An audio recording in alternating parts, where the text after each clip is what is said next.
Lebanon News. Le Qatar est en deuil. Cheikh Hamad Ben Khalifa Al Thani, ancien émir qui a régné pendant 18 ans sur le petit émirat gazier, s'est éteint dimanche à l'âge de 74 ans.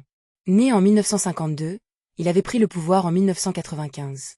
Doha a décrété 4 jours de deuil national.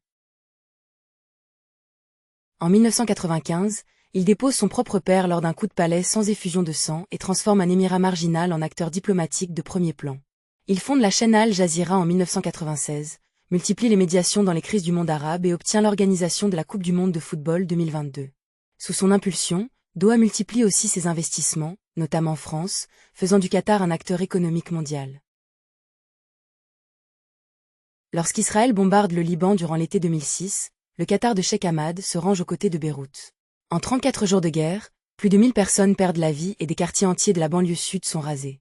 Dès l'arrêt des combats, Doha figure parmi les tout premiers à promettre une aide massive à la reconstruction. Le Qatar finance la reconstruction de villages entiers dans le sud du Liban. Khiam, Ben Jbeil, Ain Atta et Haïta El Chab renaissent peu à peu grâce à près de 300 millions de dollars d'aide, symbole d'une solidarité restée gravée dans la mémoire de nombreux Libanais. En mai 2008, le Qatar accueille à Doha les leaders politiques libanais, après de violents affrontements qui ont fait plusieurs dizaines de morts.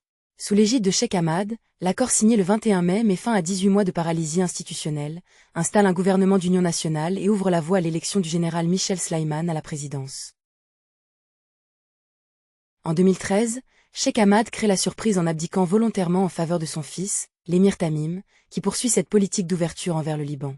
Après l'explosion du port de Beyrouth en 2020, le Qatar de Tamim envoie 2 hôpitaux de campagne et 50 millions de dollars d'aide. À l'annonce de son décès, le président Joseph Aoun et le premier ministre Nawaf Salam saluent la mémoire d'un ami du Liban. De nombreuses personnalités libanaises rappellent combien Doha est resté, au fil des crises, un partenaire fidèle de Beyrouth. Lebanon News.